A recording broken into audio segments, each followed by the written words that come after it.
উপজেলা নির্বাচন অবাধ ও সুষ্ঠু হবে। কেউ নির্বাচন প্রভাবিত করতে চাইলে ব্যবস্থা নেওয়া হবে, একথা বলেছেন প্রধান নির্বাচন কমিশনার কাজী হাবিবুল আউয়াল। প্রথম ধাপের উপজেলা নির্বাচনের ভোট গ্রহণ নিয়ে সকালে ব্রিফিংয়ে সিইসি আরও বলেন, নির্বাচনে এমপি মন্ত্রীদের প্রভাব বিস্তার করার কোনো সুযোগ নেই। এটা নিয়ম রক্ষার ভোট নয়, নির্বাচন অনিবার্যভাবে প্রয়োজন।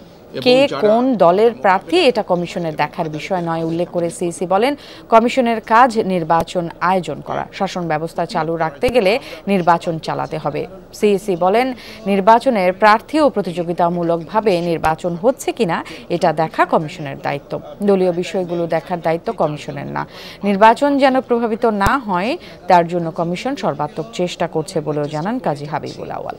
এবং যারা এটা মোকাবেলা করতে হয় এবং আদালতের আদেশ আমাদের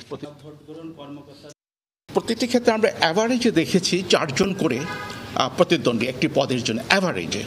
কাজে সেটা প্রতিদ্বন্দ্বিতাহীন এটা আমরা বলবো না, সেটাও একটা প্রতিদ্বন্দ্বিতা। আমরা দলীয় প্রতিদ্বন্দ্বিতা দেখতে যাচ্ছি না। আমাদের দায়িত্ব হচ্ছে যে প্রার্থী আছে কিনা, প্রার্থীরা কন্টেস্ট করছে কিনা, কন্টেস্ট হলে সেই কন্টেস্টটা যেন অবাধ হয়, নিরপেক্ষ হয়, সেই চেষ্টাটা আমরা করব।